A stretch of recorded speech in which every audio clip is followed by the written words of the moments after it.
Salut et bienvenue sur la chaîne de Complotiste Editor, dans un nouvel épisode de mes propres recherches sceptiques pour vous apprendre comment faire vous-même vos propres recherches de façon sceptique et ne pas croire n'importe quoi. Nous allons analyser une vidéo publiée cette semaine qui parle du soi-disant décès d'un grand-père suite à la vaccination, qui avait une assurance vie qui a été refusée d'être versée car le tribunal aurait jugé que la vaccination, ayant des risques connus de décès, ait considéré ce décès comme un suicide et que la somme ne serait donc pas versée. On regarde quelques extraits de cette vidéo.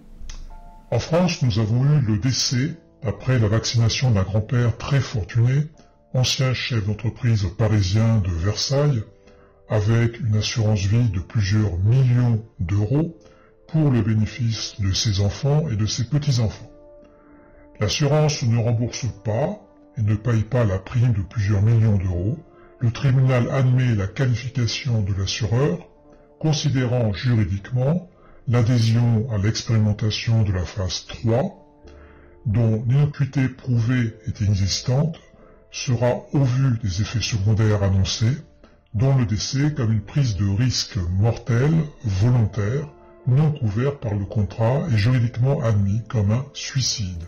Pour vérifier cette information, nous allons aller sur notre moteur de recherche, et comme nous n'avons aucun élément sur ce décès, ni le nom du grand-père, ni le nom de l'assurance, rien de vérifiable, on va chercher décès après vaccin considéré comme suicide.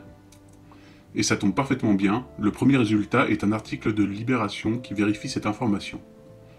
Ils expliquent d'abord que les vaccins contre le Covid ne pouvaient pas être considérés comme expérimentaux. Même si les délais pour produire et mettre sur le marché ces vaccins ont été réduits, ils ont tous été approuvés par l'Agence européenne de médicaments. Et le fait que leur autorisation de mise sur le marché soit conditionnelle ne signifie pas non plus que les vaccins sont toujours expérimentaux.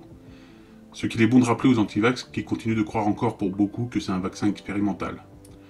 De plus, il est indiqué que par ailleurs, sur l'impact d'un suicide sur le versement d'une assurance vie en France, l'autorité de contrôle prudentiel et de résolution, organe de contrôle de la banque et de l'assurance en France, nous avait indiqué que les conditions du décès de l'assuré n'ont aucune incidence sur le versement aux bénéficiaires des sommes versées sur un contrat d'assurance vie.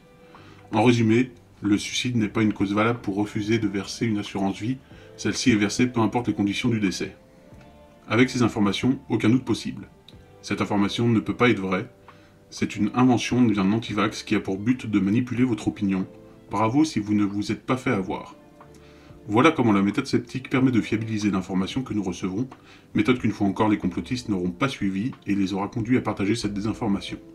C'était un épisode de mes propres recherches sceptiques, n'oubliez pas de mettre un pouce en haut si la vidéo vous a plu, de vous abonner pour voir les prochaines recherches sceptiques, et si vous souhaitez soutenir mon travail de défense des victimes d'attaques complotistes et d'éducation à la méthode sceptique, vous pouvez me faire un don sur ma page Utip en description. Merci à vous, et je vous dis à bientôt sur la chaîne de Complotiste Editor.